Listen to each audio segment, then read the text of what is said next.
আমরা আজকে যে সভাটি করলাম এই কার্যক্রমটি আমরা চালিয়ে দিচ্ছি।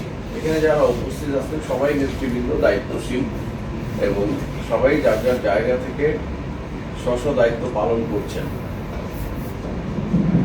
কিন্তু যে বিষয়গুলো আমাদের জানা দরকার ছিল সেগুলো আমাদের আজকে যাদের সঙ্গে আমাদের মত বিনিময় সভা হলো, নারায়ণগঞ্জের দায়িত্বে যে দুজন প্রতিনিধি এসেছেন তাদের কাছ থেকে আমরা একটু গাইডলাইন পেলাম।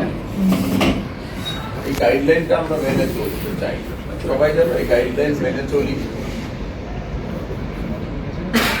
এবং আরো যদি কিছু জানার থাকে ওনাদের ফোন নাম্বার রাখবেন।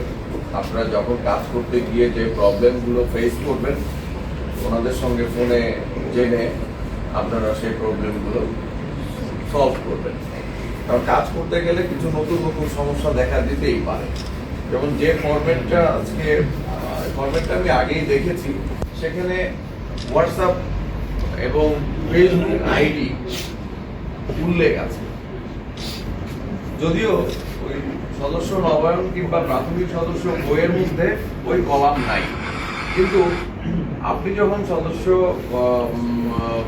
ফিল আপ করে নিয়ে আসবেন তখন তো আপনি ওই বইয়ের কোনো জায়গায় তার ফেসবুক আইডি সংগ্রহ করবেন না কিংবা হোয়াটসঅ্যাপ সংগ্রহ করবেন না।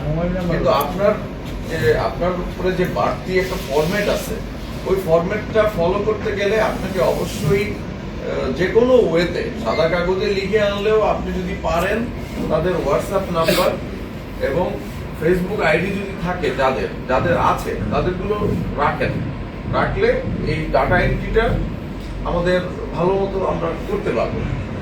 যাকে আমরা সদস্য করব সে অবশ্যই এই এলাকার ভোটার। এটা কি আছে?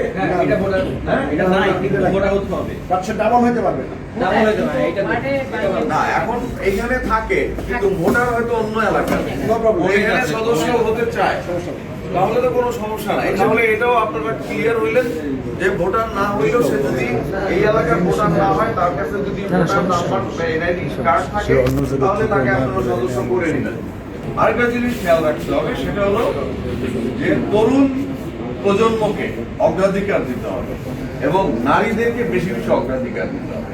যেমন আমি মেম্বার হইলাম, আমি একজন মাত্র পুরুষ, বিএনপি করি আমার পরিবারে, কিন্তু আমার পরিবারে কিন্তু 5 জন সদস্য রয়েছে। আমার সন্তান রয়েছে যারা ভোটার, আমার ওয়াইফ রয়েছে, আমার বোন রয়েছে, আমার মা রয়েছে। তাহলে আমি চাইলে তো আমি 5 জনকে করতে পারি। তাহলে কেন আমরা এই টার্গেট পূরণ করতে পারবো না? আমাদের চেয়ারম্যান সাহেব 1 কোটি ভোটারের সদস্য সংগ্রহে টার্গেট দিয়েছে।